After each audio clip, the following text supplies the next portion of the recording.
All right, well, hello, everybody. Thank you for being here, coming in out of the sun. This panel is called Not Just Graphic Artists. My name is Ian McGillis. I'll be your host moderator. I'll stay out of the way of our esteemed guests as much as I can over the next 45 minutes or so. I write about books and visual arts for the Montreal Gazette. I've been doing it for many years. I write about, now we have a room full of loyal Gazette readers, I can tell. I write about, in that capacity, I've written about comics and graphic novels as much as possible, whenever they let me, basically. It's a passion of mine. So yeah, I'm really delighted to be here today with these three and with you. I think this subject can lend itself to a lot of potentially interesting discussion, and we'll certainly leave some time at the end for questions from you folks. So keep mental notes as we're going, and you can be a part of this. I should introduce these folks, I suppose. Starting on my immediate left, Dimani, multidisciplinary artist. Are you from here, Dimani? Okay, Montrealer. She produces comics, posters, paintings. They produce comics, posters, paintings. They've exhibited at the Musée National des Beaux-Arts de Québec. Their most recent work appears in the BD Annuel sur le Racisme. They participated in a panel just a couple of hours earlier today called Spirituality and Inspiration en BD. Okay, and moving down the line, we've got John Claytor from New Brunswick, right, John? Okay. A very varied CV. He's the co-founder of a music festival. He's been a bartender. He's a visual artist working in oils and watercolors, and a filmmaker. Also a father of 5, which may have some pertinence to what we talk about later. Yeah. In this economy? One of those 5, at least, is of adult age, I think. 3 of them are. Oh my gosh. They're taking care of me now. Okay, you don't look old enough to have 3 adult kids. All right, and at the end of the row there is Robert Pasternak from Winnipeg. Robert emailed me a few days ago and described himself as being all over the place, work-wise, discipline-wise. So that's a good thing to have on a panel like this. He has 2 new books, neither of which are here, unfortunately. Are they? Can they be bought somewhere on the street? Yes. Yeah? C46, C47, Moile, and Trip Editions. All right. Okay. There's an image, if there's a slide thing here, there's an image of one of them. Mm-hmm. Will we? Okay. Okay, Robert. Just looking at your profile online is fascinating in itself. You work with recycled objects a lot. Yes. Recycled objects, antiques. You've worked in the garment industry. Yes. Meaning. Mostly silkscreen places and sportswear places. Nothing fabulous. No fashion design or anything like that. Just Okay.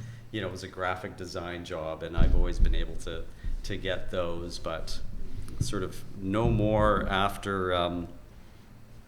Just a funny little story.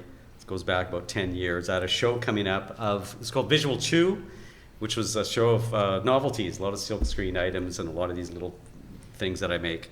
I was working at a silk screening place, and my mind was really on this show and not my work. And they were printing 1,500 shirts, the 2-color job, and I really screwed up on the 2 colors. And I no longer worked there after that. And I've never gone back to that industry for some reason. I just, there's a certain smell to those places, and it just kind of, I can't go back. Screwing up on a job, I can relate. That's great. So, yeah. He's been a sci-fi illustrator. He's done hand-painted film and collage work as well. So let's get things rolling then. I thought a good place to start would be just to ask each of you to describe in as much detail as you want where graphic art and the practice of graphic art fits in your life, in your both within your work and in a practical sense on a day-to-day basis? How much of your time does it represent? How much labor intensity goes in it? Just, what is it in your life, essentially? Dimani? At the moment, my graphic labor is like 20% of my time, because I think I got overworked, and I have a hard time seeing visual art as something fun right now. And I'm at this point. So most of my time I write. I write a lot. I'm working on a script, and I just journal. I journal a lot. I send emails to my clients. It's really, really based on words. And I'm working towards liking visual art again. So it's always nice, isn't it? Yeah, because it started like that until money ruined it, So I feel like I'm loud. Thank you. So yeah, 20% of my work. So this is why I'm touching more on painting, on crayons, working with color, the crayon de couleur, because I feel like it's more of an extension of myself rather than just like doing this. Okay, I have to do this portrait of bell hooks for this event, and even though it's super nice, I feel like it misses the oomph that I had before. Okay, yeah, you mentioned the word money, and we'll get into that maybe a little later.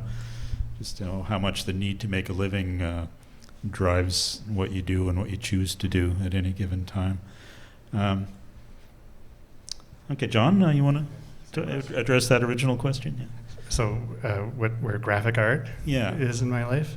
I think about this all the time, like where the line is between, graphic art and life. And I've tried to quit making art a lot of times. Yeah. And every time I do, it kind of pulls me back in. And is this all right? Is this reverby? Just in my own head. All those other voices too. Okay. But so I keep trying to quit, and that makes me do other things like a music festival or a bar. But what I've found is now it's kind of like I don't think of graphic art as a separate part of my life. Like I feel like for me, like art is like whatever I'm experiencing, and a big part of that is like reacting to that experience, drawing or writing or whatever it is. But I'm so much happier now because I don't separate those things. So if I spend the day just like walking around, I call it, it's work or it's not work, but it's the same thing as drawing or writing for me now. And so I kind of did manage to finally quit because it stopped being work. Yeah. All right, Robert. Since that last job that I was speaking of, I didn't have a job for quite a while. Got heavily into debt because I just could not work. I've always went back and forth between having a job for a couple of years and then just had enough, and then did my own thing, just art, and then don't have no money to go back get a job. So that kept going on throughout my whole life, and then I really needed to get a job. So I tried to be a bus driver for a while. This in Winnipeg? Yeah, and not really a good fit for what's going on in here. I take photographs of the road all the time, and it's just part of this other art practice that I do. And maybe getting off topic, sorry. I was thinking, as bus passengers, we like to feel that our driver is fully engaged. And not looking at what they're going to photograph next. Or it's like, oh, that would make a nice photograph. Not the splattered pedestrian. So that didn't turn out well. I also was a delivery driver at the time I was learning to be a bus driver. And then that ended when I was a bus driver for 3 weeks. So that didn't work out well, so I got a job, evening job, as a market research telephone person. I do surveys, and I've been doing that for 8.5 years, the longest I've ever had a job, and got me out of debt, all of that. But that really, I did not care about having to make money with my art at all. There was just no, I used to always try to get commissions or send my work, I've been a published artist many times, science fiction magazines or whatnot. And I stopped doing all of that and just, what do I want to do? And I was just drawing more. I started doing abstract comics, though my comics history goes back to the 80s the early 80s when I was painting. I'm always doing a whole bunch of things, but the abstract comics started at that time, and it's just continued. I don't do as much painting. I don't do as much other things. Graphic design is a huge part of the comics that I do, and of course the packaging is all sort of graphic design based, and it's been great. It's been so, not having to worry about money, though I hate my job and it's stressful, and happy when Friday comes around.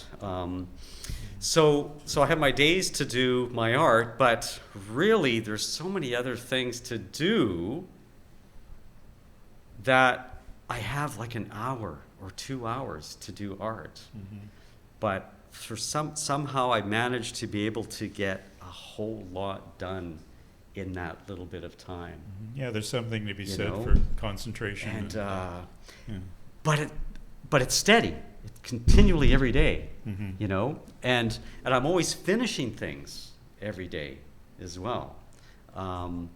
So it's great. It's great. It's fabulous. I mean, it'd be nice to have even more time, because then I could maybe mm-hmm. do some of the other things that I used to do.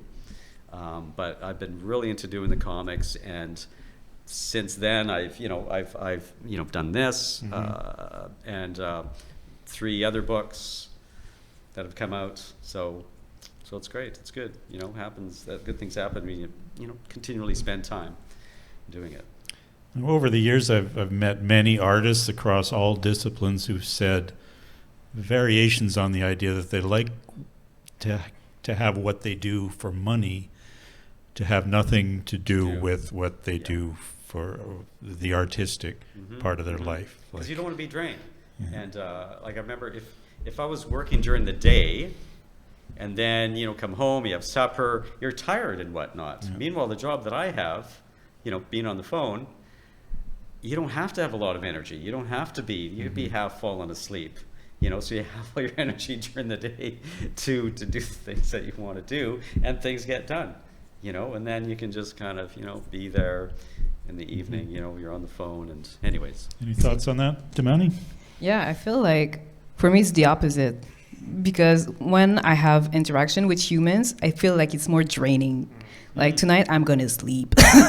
I'm gonna sleep so good. Mm-hmm. And doing art is giving me energy. This is why I try to write and to draw, and when I sketch in the morning, even though I'm not a morning person, I used to do art during the night, just like the Beethoven people. But now I'm an adult. I wake up, I walk the dog, and I have to do my artwork. Because otherwise, if I start in the evening, I won't be able to sleep, because I'm going to be too much into it, mm-hmm. And there's that late in the day adrenaline thing you have to be wary of, right? Yeah. What about you, John? Okay, I got a little lost here. What's the question? Do you like to have what you do for money separate from your artistic practice? That's the basic idea, I think. I'm actually pretty unemployable. I haven't, the only jobs I've had have been jobs where I've been in charge of myself, for better or worse. So it's all, like I said earlier, it's all connected for me. And to me, it's just I want to find a way, whatever it is, to feed my mind, my art, or whatever. So, mm-hmm.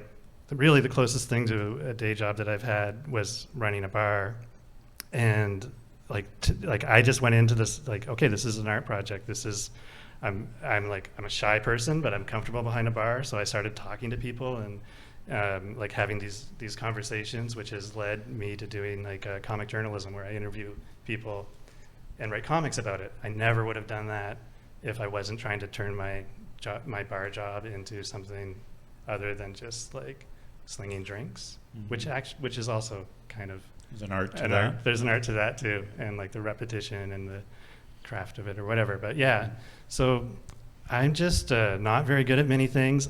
Not employable. I can't fill out a form, but I can like make things. So I like to like make T-shirts and sell those, and just whatever it is to make money. I just want to make it something that I actually want to do, and that means like I live in a small town where rents aren't very high, and I sort of I'm tired of that constant grind. But I'd rather. Do you have a garden? Live on my own terms. Do you have a garden? No, I've had gardens. I hate when people come into, like, if you live in a small town? No.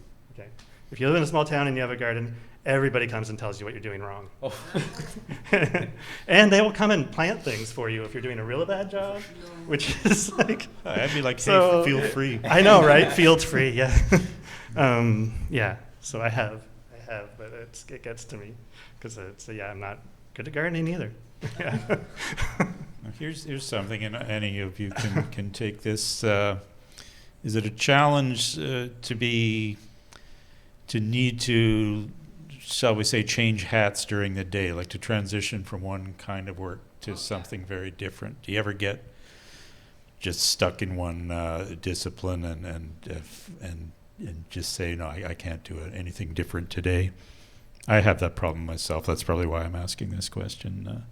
Hoping you might have some practical advice for me, but I guess another way of saying that is accessing effectively different parts of your brain a challenge that way? So, Dimani? I have ADHD.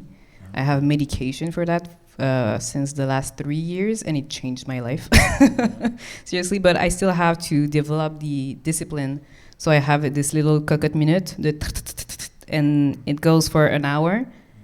And right now, I'm learning to hear the ringing and to associate the ringing to stopping. So sometimes I have to force myself to just go, it rang, and I have to get up to do something else, because otherwise I can just like hear it. This is what I did in the morning and the beginning. I was hearing it. I was like, okay, maybe like 2 minutes more, and 2 minutes turns to 20 hours. So it's learning to stop, to, how could I say that? Like to dissociate the desire, the like reptilian brain into something that's more human. Like I chose past Dimani of the morning who made the list, the to-do list, decided to stop at this time. So now you have to eat. I have to have alarm to get alarm, because sometimes I just become so irritated, and then I realize it's just because I'm hungry, but I just couldn't stop at that time. So it's food is important, right? Yeah, I think so. Food, sleep. Yeah, I can second that. The biggest thing that I managed to do in the last couple of years was to eat breakfast every day, and it had a huge impact on my work and like my productivity. So if you're looking for tips, breakfast is the most important meal of the day. It really is. An issue for me, and maybe some of you might share this, and it could be the fact that I'm getting a little older, but the waking up in the middle of the night and finding oneself with, say, 3 to 5 p.m. or 3 to 5 a.m. kind of staring me in the face and wondering, well, do I try to make productive use of this time? So I've tried, but I find whatever I do in that window is just completely gone when I go back to sleep and wake up again. It's like it never happened. That's just one example. What do you mean it's gone? I don't retain any of it, or if I do write things down or type things, they don't really make any sense. Okay. They're not. It's nothing I can use. So, Interesting. yeah. And I'm leery about sleep medication and things like that. I really try to avoid that sort of thing. I think in the old Anyway, days, it's not about me, so that's just one example. Yeah. I think in the old days they used to have So like 2 sleeps. They would sleep and then they'd be up for a couple hours and then they'd. It'd be a siesta, right? Effectively. Well, no. They're talking about the middle of the night. But Okay. I don't know where or who that was. Evil. That's what I've heard, yeah. Mm-hmm. Medieval times. Yeah, the sleep patterns we stick to now are really a construct of the Industrial Revolution, basically. I think. So with me and changing gears, I do a lot of different things. Sometimes they overlap, and it's hard to, like, I've been painting for a while and then you do something else and something else and something else. I'm talking about not just in the day, but sort of in a larger segment of time, like comics that I used to do, and then not having done comics, and then coming back to it. And I have other projects like that as well, like the assemblages or the found object things, which I left when I left my studio. So it's been a number of years now, but there's this, I need to get back into doing that. So there's always little threads and strands of things that I seem to leave myself, unfinished works that I could start to mess around with again and sort of reconnect. It's like just picking up one of those almost strands, because they are these threads, and to reconnect with that. You know, I probably won't do the comics forever. I want to, there's other things I want to go back to. So it's hard to so I'm finding it's easier to spend larger amounts of time working on an area, for example, the abstract comics, and because if I was just spending a year and then doing something else and then coming back to it, it would be really hard. I'm finding as I get older, I need to spend larger amounts of time. When I was younger, I could switch gears a lot easier, though it's still somewhat mentally taxing. During the day, I'm pretty regimented as far as what I do at this time and this time and this time and this time, and I think that has helped me. Like, this is my comics time. I make comics when I eat breakfast. When I'm eating breakfast, for some reason, that really works. So literally, while you're eating breakfast? While I'm eating breakfast, I'm eating breakfast and making comics, and but those are digital comics, because I'm not going to spill anything on the artwork itself. I couldn't do stuff on paper because I might get my oatmeal on it or something. But I am constantly trying to switch gears between doing actual ink and drawn comics and painted comics to doing digital comics.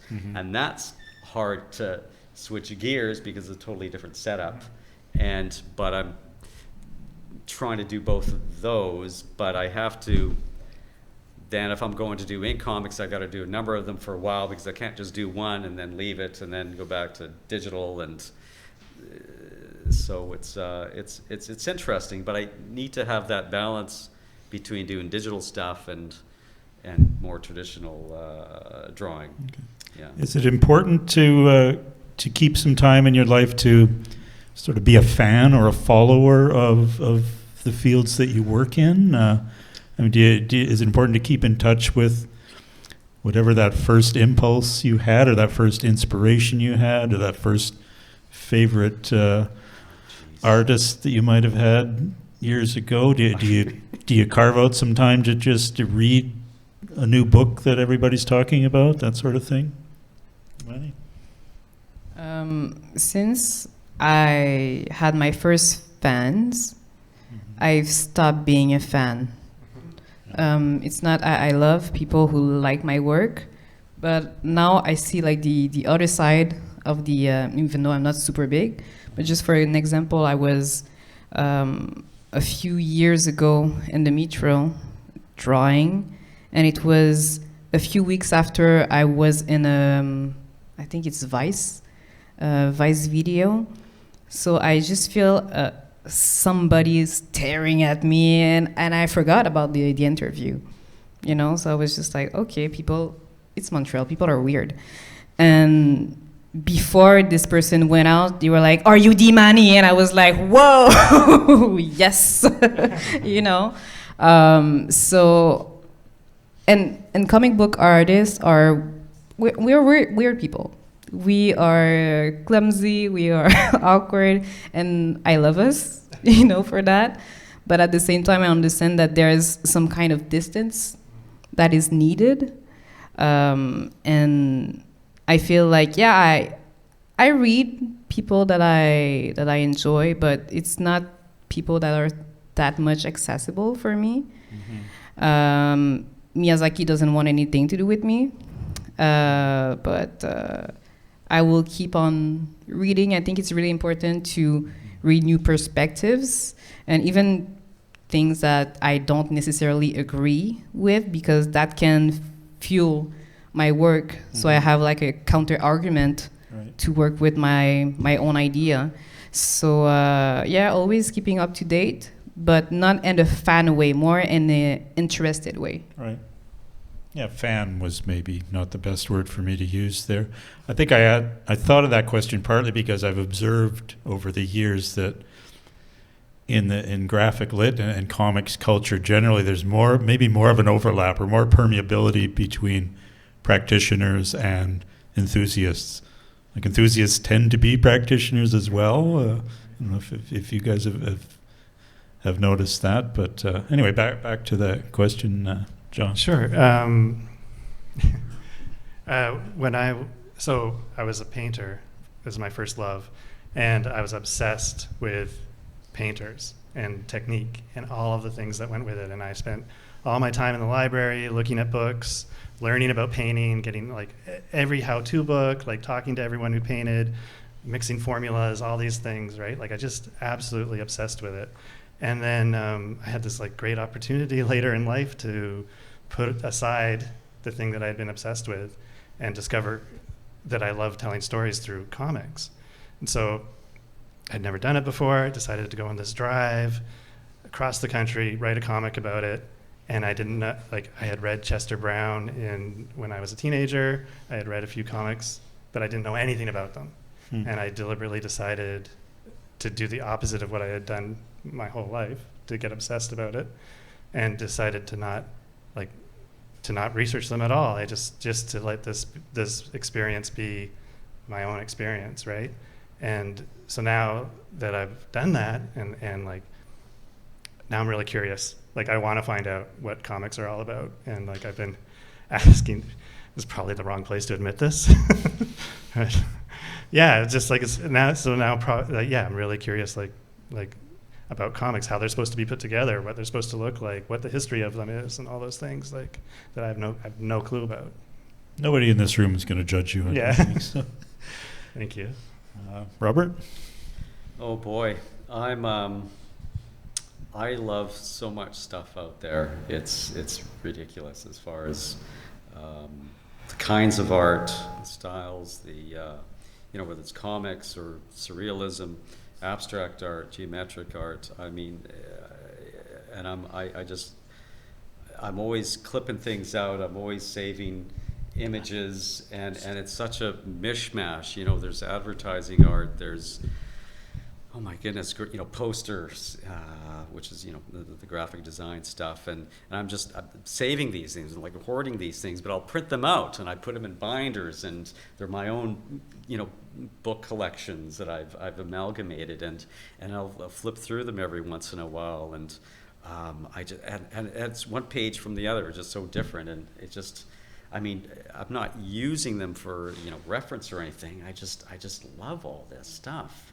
And there's artists that I'm fans of. There's artists that have passed away. That's like, oh, I wish I've traveled to where they lived and tried to visited them or something. And they're all kind of disappearing. And it's like, geez, why didn't I do that? And these are artists that I've loved for years and years. And there's posters that I bought.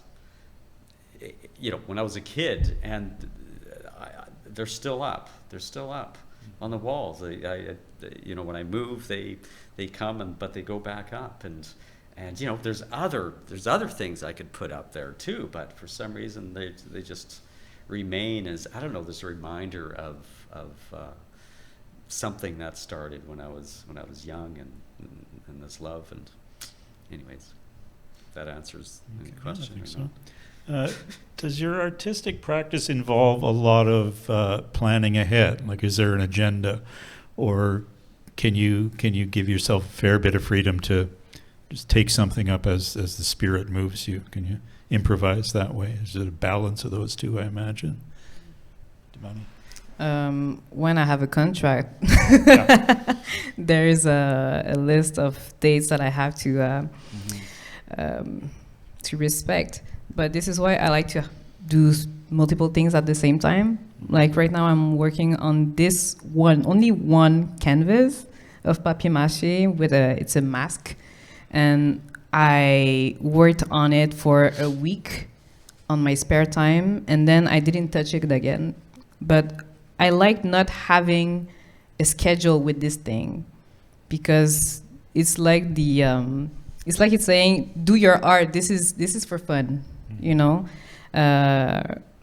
So with my book, it's just like, okay, you have to give the script to the editor on this time and this time and da-da-da-da. And even though I really love working on that, I feel like there's a need for balance. I need the freedom to do the art, you know. So I mix it up. I do a lot of short-term planning, I guess you could say. And Now, how short is short when you say that? like, well, this is my process, and it applies to all the art that I make, basically. Like when I was painting, I'd go for a walk, I'd picture the painting, and you know, so with painting, it goes wrong right away, right? And then you're left with that.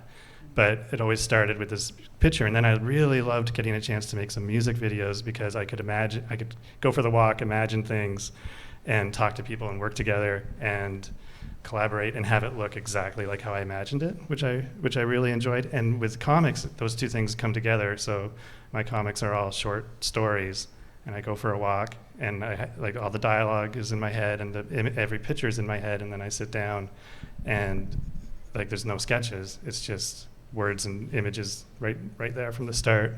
But it's like it's planned that 2 hours before when I'm out for a walk. Yeah. Again, there's this thing about balance. I have to be on both sides of that light switch, where at times I know what I'm doing, and it's planned and prepared, and everything is there, and you go do the work, and it's very much like work. And then other times I just start drawing or painting or doing a comic, and it goes where it goes, and it's as long as it needs to be, as it's sort of, as you know, you realize, oh, it's finished already, or it's like, oh, I need to keep going. And the graphic novel that I have out right now, called Fast Forward, was started off like most of my other comics. It was supposed to be just a 3-panel comic that just sort of kept going and going and going. Then I had 94 pages of it, which I don't know if that'll ever happen again. I don't know, because I don't have any ideas for large narrative comics. I have ideas for short narrative comics, but I haven't touched those. They're piling up, because the comics I've been doing are just stream of consciousness.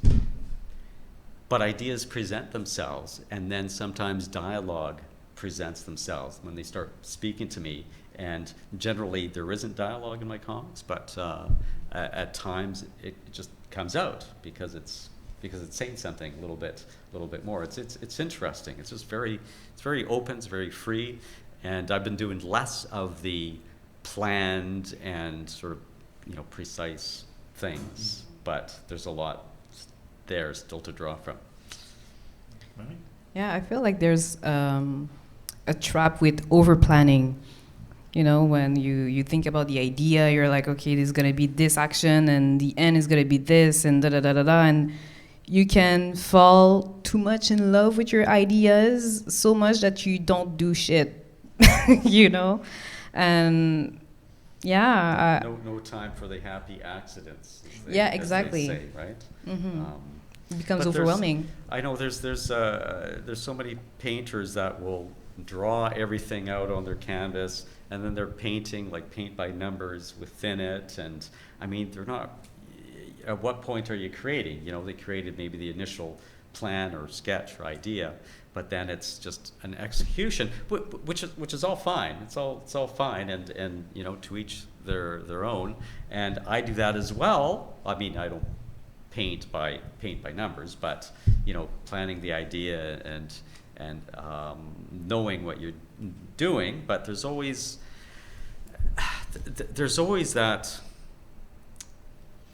that room for adding things or subtracting things, Yeah. because you constantly have to be aware, or you're filling something in and you realize, whoa, this is great the way it is. I don't need to fill in the rest of it. You know, to constantly open to those changes, right? Which is what you're talking about. You can't be so fixed with it, because then you're just a robot, or you just yeah. So I thought I'd bring in the idea of the old-fashioned work ethic.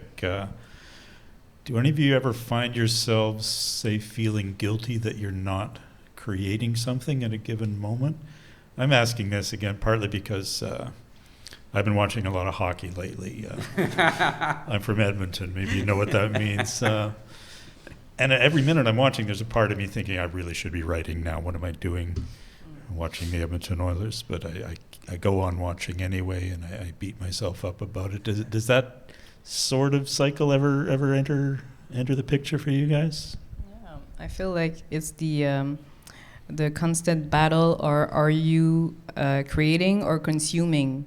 Because consuming is a comfortable place. It's fun to consume. We want people to consume, but when you have this moment when you're like, okay, I have to do the hard job, because this is big labor. It's a huge labor, and it's so it's scary.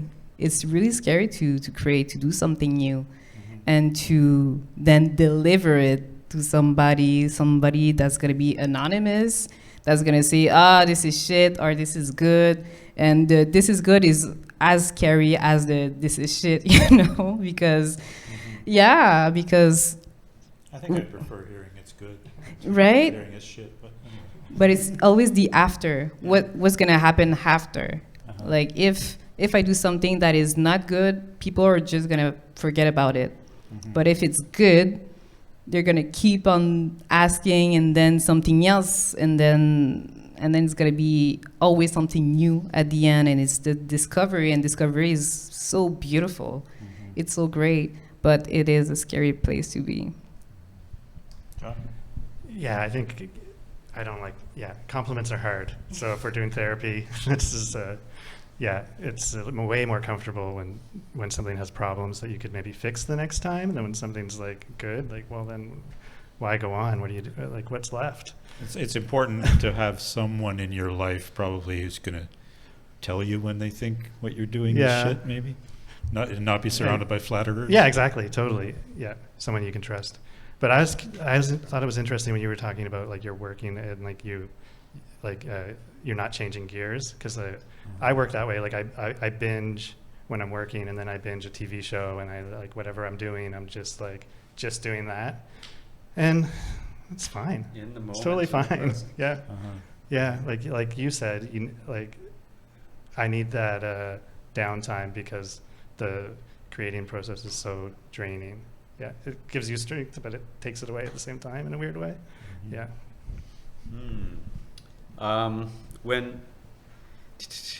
When I'm not able to do some form of artwork in the day, I feel kind of not right. And if I can get something done in the day, then that's good.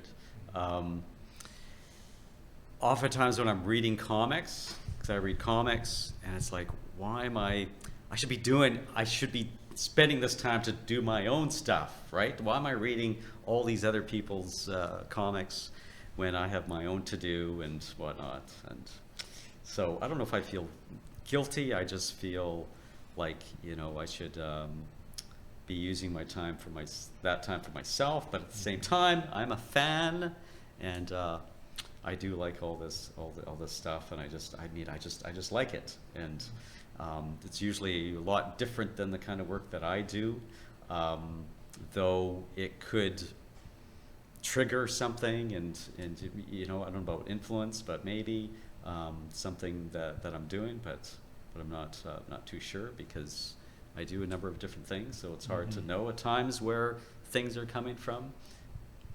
Something we've touched on maybe obliquely, but I'll address it more directly now. It's the idea of deadlines, which is related to time management, I suppose.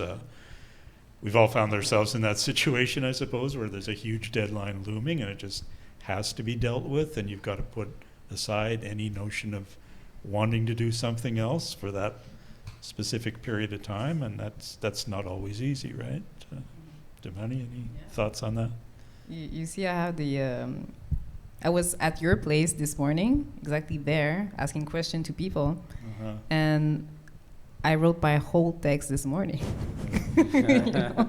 I had 2 weeks to do it. Right. It was on my schedule. I was like, okay, this time I'm going to do this. I was like, Dimani, you have the FBDM thing to do, remember? And I was like, okay, but I have to eat too. That's just time management. If you had 2 weeks to do it, you'd be spending 2 weeks to do it, as opposed to getting it done in the hour or 2 hours, and that's like... You wouldn't want to do it too far ahead, right? Because you want it fresh in your mind when you're... Or you'd keep changing it, and it's like... I mean, it was set like to do 2 weeks ago on that spot, but instead I did something else because my ADHD was like, take aside, you know? So I just screwed up. It just happens. I screwed up sometimes, you know? And I still managed to do it, you know? So there's... I feel like... I have this weird relationship with deadlines where I feel like I need to feel the danger. And this is bad. This is so bad. But I'm working on that. I should see the therapist too soon enough. So because having worked a lot in print media for a daily newspaper in particular, there's no deadline quite like that ultimate deadline to get a piece in, or otherwise there'll be a blank space in the paper the next morning. So you learn over time that not all deadlines are created equal. Maybe you want to respect them all, but some are really, really deadlines more than others.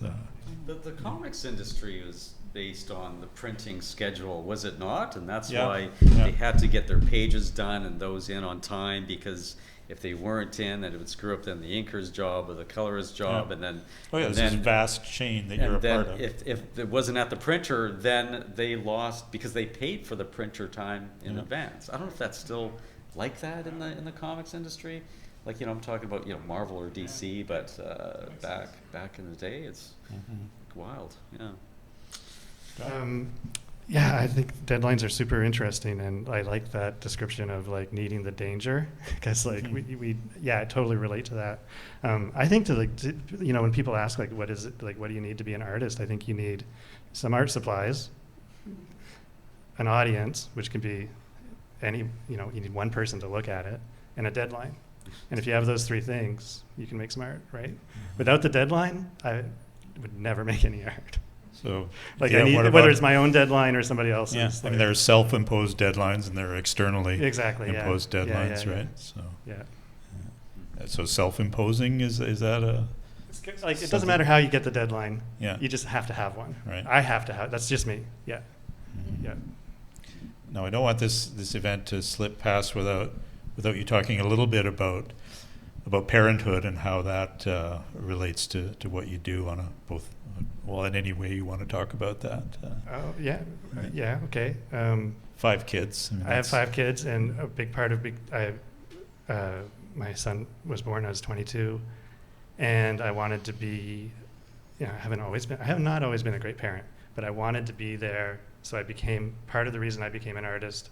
Like when he was born, I was a carpenter, not a very good one, and I wanted to stay home with him, and art is something that I could do to make money and be home with my kids. And then the creative element of parenting is so similar to me to the creative element of being creative, that like everything we did together, and then other kids came along, and like that interaction you have as a parent to me is like almost identical to the interaction I have with like my imagination and with making things. So it's like totally connected. But yeah, I'm not going to be writing a book about parenting. I have not always been a great parent, and my older son was going to be here, and he's not here. But I'll see him later. Have your kids been an audience for your work? Yeah, well, like Ben, who's not here right now, was my number one audience. Like from the time he was like 5 until he moved out, he was like the person I trusted. Like when he was little, and I'd say, like, he would look at it and he'd be like, that's bad, and this one's good. And he knew why. Like he knew exactly why. He could put his finger on it, and like, That's yeah, amazing. absolutely, yeah. That's amazing. Yeah, the other judgment is I guess not yet clouded by all the jargon and the critical standards and Yeah, what's they're, hip and they're what isn't, people. yeah. They're smart people. Yeah. And actually, like making comics came from trying to keep them entertained. I would make like coloring books for them, and I never really thought about that till you asked that question. But I used to do that every year for their birthdays and stuff, and so I guess I've been making comics longer than I thought. Yeah. Robert, what was the question again? Well, you're talking about kids, right? I mean, Yeah. But before that, the question for all three of you was... Oh, deadlines. Help me out here, yeah. I Deadlines, guess yes. so, yeah. I don't have any deadlines. No? And I mean, for my own work, I don't need deadlines, because it just happens. I have to do art, and I do things, and a lot gets done. I used to have a lot of deadlines for whether it was the job, or I used to do a lot of illustrations, so there was deadlines for that, and yeah, you sort of tend to put it off to the last minute. It's just because it's not. Oftentimes, it wasn't something I wanted to do. The things that you don't want to do, chores around the house, you put off unless. I find that very easy. Yeah. To put it off, I mean. Yeah. But illustration stuff was like that. And I mean, it really should have been. If you love doing it, then you just do it. It's like, well, yeah, great, and you just do it, as opposed to procrastinating or doing something else because you don't really want to do this. Then why are you in that field then? If you're not doing it or dealing with it, or if you don't love doing it. So yeah, now I don't really have to deal with that. Well, there, little deadlines like, okay, the artwork is done, but you have to get all the files ready for the printer or something, or for the publisher, and then they need them by so and so date, and yeah, that'll put off because I don't want to do that. I want to do more art. I don't want to spend that time doing these menial tasks of saving images this size at this resolution over and over and over again. Like, so yeah, you'll put that off for a time that you wouldn't use for doing art, just as something that, as a chore, something you got to get done. Okay. Now I want to make sure there's time for you guys to ask questions if you have any. How are we for time? Okay. Well, we can probably even go a little over if we need to, I suppose. But anything any of you would like to ask our guests? Dimani, so you said you were writing a script before, but I was wondering, with your skills in the comic book arts, when you're writing a script, are you also thinking like you can support the script by having like storyboards, or do you separate those two things out? How do you like, when you have a skill like that, do you take advantage of it to sell your idea? I have a weird process of making a graphic novel. I really need to write the dialogue first. I write as a form of person B and person A talking to each other, and then there's some action. I put it in italic, and the most of the action is seen in my head. I see it as a movie. And also, by the way, I'm studying to be a filmmaker. So everything that I work on is hopefully to be a movie at some point. So I see the movie simultaneously as I see the graphic novel, the layout. And it's only an imagery, c'est une image dans ma tête. So once all the text is done, then I go over the storyboard, and it's just like stick figures just to see where's the composition is gonna look like.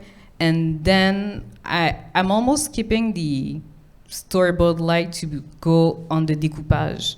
So how is it gonna look like in a drafty manner?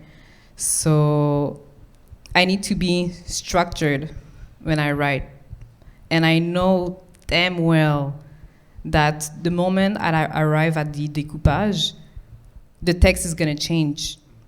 It can be just because the character is closer to the camera. I need to change something in the bubble because it doesn't fit properly and it's not pretty. I need my bubbles to be pretty too, you know? So yeah, it's really a really long process of something that I know is gonna change. Even though I really like my script right now, I just know it's gonna get so much better in 3 months with all the titillage on the thing.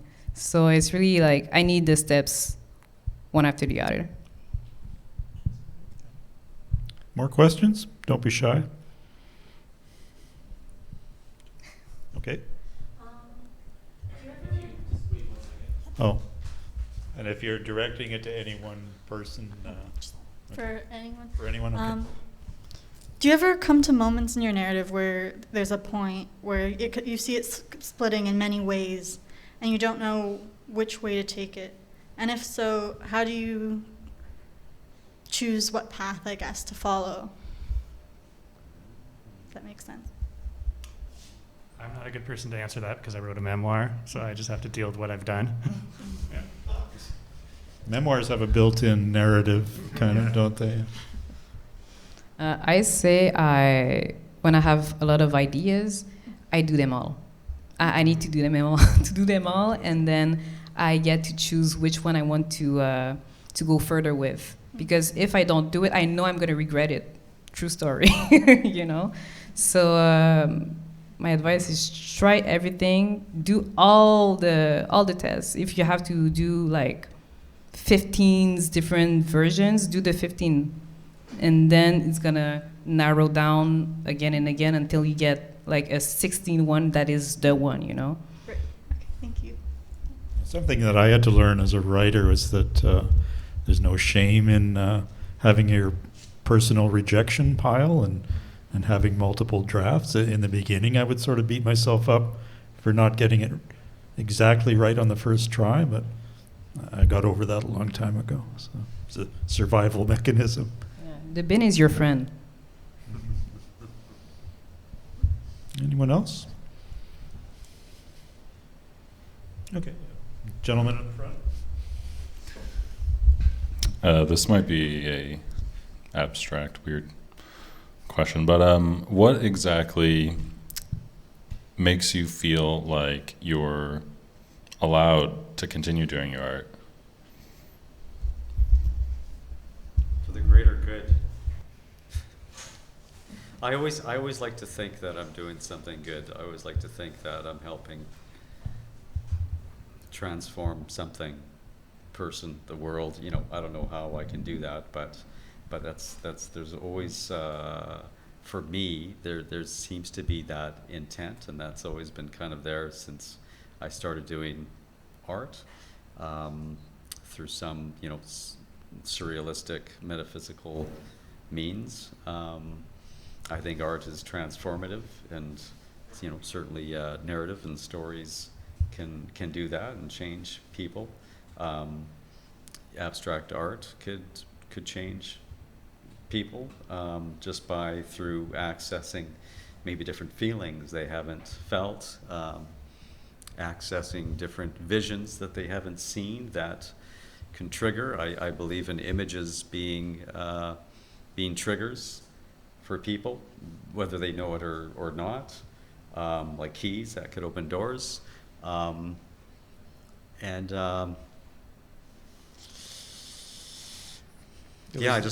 question was framed interestingly there, sort of in terms of permission, right? Yeah.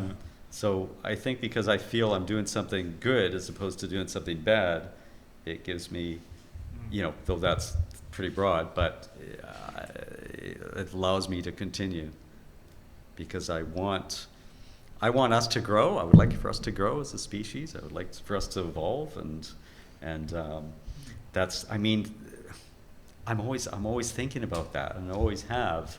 And I don't know what parts of my work do that or can do that, but if that, like, as another abstract sort of offshoot of that, some paintings that I used to do, I just start painting with the only idea is that it's a figurative work.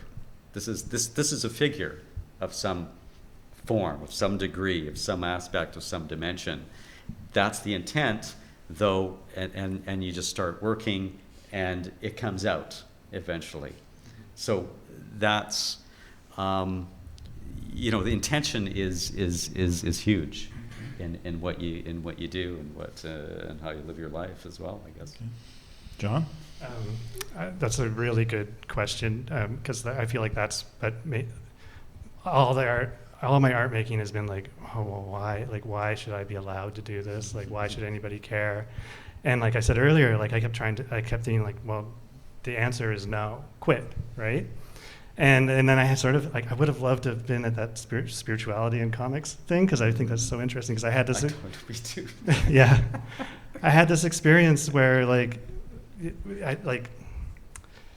I was fighting art, and I was also fighting like my experience of life. And when the two came together, it's like, and like you said earlier, like it's hard to get through too much time without making something, right? Like it's just being human. I think. Mm-hmm.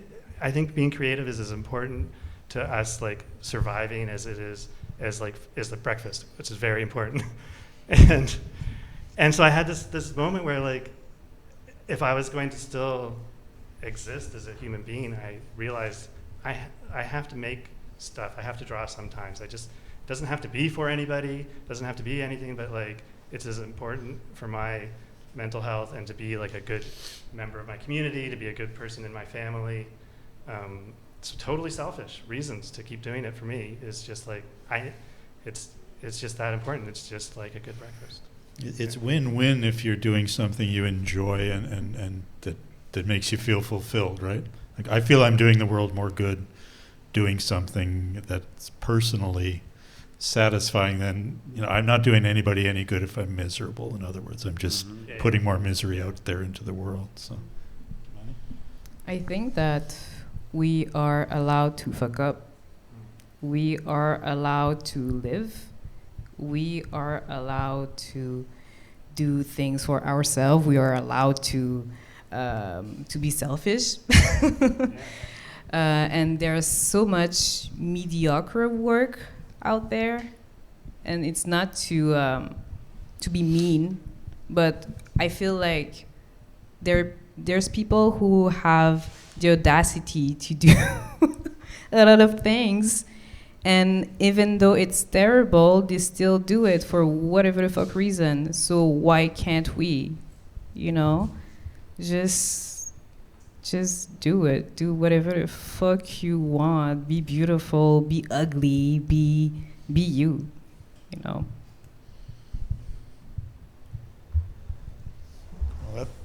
I don't know if we could ask for a better note to wrap things on than that. Thank you so much for being here. This has been great. It's been really enjoyable for me, and I hope it has for you too. So to my guests, thank you very much, and I encourage you to buy everybody's work outside, as much of it as is available out there. And thanks for being part of this festival, and see you all next year. Thank you. All right.